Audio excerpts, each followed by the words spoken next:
আপনি কি কখনো শুনেছেন বিশাল আকৃতি এমন কিছু চিত্রের কথা যা শুধুমাত্র আকাশ থেকে দেখা যায়? পেরুর মরুভূমির এক বিস্ময়কর সৃষ্টি হলো নাজকা লাইন্স। হাজার হাজার বছরের এই পুরানো বিশাল আকৃতির রেখাগুলি আজও এক রহস্য। কেন এগুলি বানানো হয়েছিল, কারা এগুলি তৈরি করেছিল, আরও বড় প্রশ্ন হলো এগুলি সত্যিই কি মানুষের কাজ, না কোনো ভিন্ন গ্রহবাসীর বার্তা? আজকের ভিডিওতে আমরা নাজকা লাইন্স অজানা কাহিনী ও রহস্য বিভিন্ন তথ্য নিয়ে আলোচনা করব। শেষ পর্যন্ত থাকুন, কারণ আমরা কিছু অবিশ্বাস্য তথ্য তুলে ধরতে চাইছি। নাজকা লাইন্স পেরুর দক্ষিণাঞ্চলে অবস্থিত, যেখানে শুষ্ক মরুভূমি, বিস্তীর্ণ ভূমিতে শত শত বিশাল চিত্র আঁকা রয়েছে।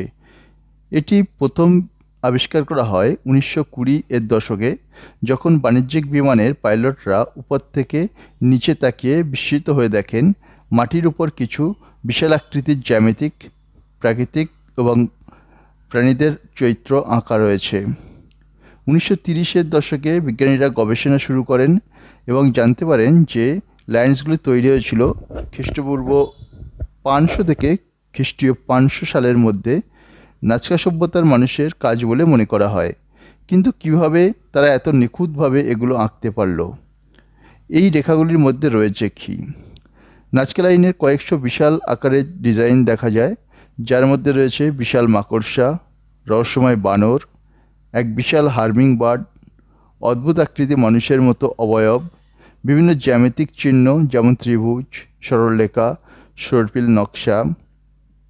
কিন্তু সবচেয়ে আশ্চর্যের বিষয় হলো এতগুলো বড় এবং শুধুমাত্র আকাশ থেকে দেখলেই পুরো চিত্রিত বোঝা যায়। নাজকা লাইন কীভাবে তৈরি হলো? কিন্তু প্রশ্ন দেখা যায় হাজার হাজার বছর আগে, যখন আধুনিক প্রযুক্তি ছিল না, তখন কিভাবে এই বিশাল চলচ্চিত্রগুলি তৈরি করা সম্ভব হয়েছিল? কিছু গবেষক মনে করেন নাজকা সভ্যতার মানুষেরা এক ধরনের সরঞ্জাম ব্যবহার করেছিল, যার সাহায্যে দিক নির্দেশ ঠিক করে রেখাগুলি আঁকা হয়েছিল। কিন্তু এত নিখুঁত এবং আকৃতি কীভাবে সম্ভব? অনেক বিজ্ঞানীরা মনে করেন তারা এক ধরনের সরল জ্যামিতিক পদ্ধতি ব্যবহার করে এগুলি তৈরি করেছিল। মাটির উপর সরলরেখা টানতে তারা দড়ি ও কাঠের খুঁটি ব্যবহার করতে পারে। কিছু কিছু গবেষক মনে করেন এই রেখাগুলির সঠিকতা এত নিখুঁত যে এটি তৈরি করতে কোনো উন্নত প্রযুক্তির প্রয়োজন হতে পারে। ভিন গ্রহবাসীর তত্ত্ব, এটা কি এলিয়েনের বার্তা? এবার আবার রহস্যের দিকে তাকাই। অনেক গবেষক এবং রহস্যপ্রেমী বিশ্বাস করেন নাজকা লাইন শুধুমাত্র প্রাচীন মানুষের সৃষ্টি নয়, এবং ভিন্ন গ্রহণবাসীদের সঙ্গে যোগাযোগ একটি মাধ্যম হতে পারে। কেন এমন ধারণা করা হয়? আকাশ থেকে দেখতে হয়।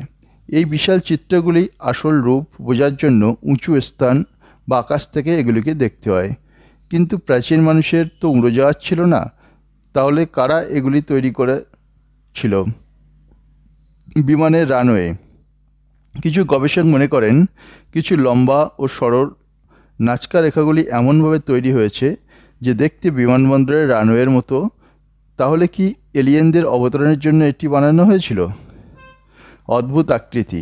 কিছু নাজকা লাইনের চিত্রের আকার এমন যে এগুলি দেখতে একেবারে মানুষের তৈরি জিনিসপত্রের মতো নয়। বিশেষ করে একটি চিত্র যাকে বলা হয় নাজকারা মহাকাশচারী, দেখতে অনেকটা স্পেস স্যুট পরা একজন মানুষের মতো। কিছু ইউএফও বিশেষজ্ঞ মনে করেন নাজকা সভ্যতা মানুষেরা হয়তো আকাশ থেকে আসা কোনো প্রাণীর দেখছিল এবং তাদের সম্মান জানাতেই এই চিত্রগুলো তৈরি করেছিল। বৈজ্ঞানিক ব্যাখ্যা এবং আধুনিক গবেষণা। তবে বিজ্ঞানীরা এই তত্ত্ব মানতে নারাজ। তাদের মতে একটি ধর্মীয় ও সংস্কৃত ঐতিহ্যের অংশ ছিল।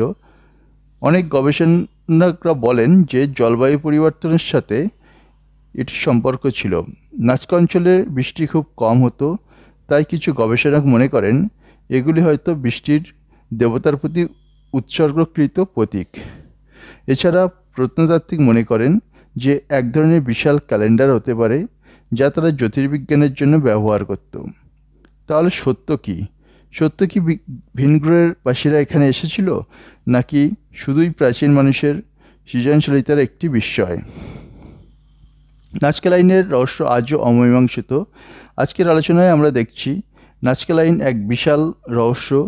কিছু গবেষক মনে করেন এটি মানুষের কল্পনার ফল, আবার কিছু লোক মনে করেন ভিন্ন গ্রহবাসীর সাথে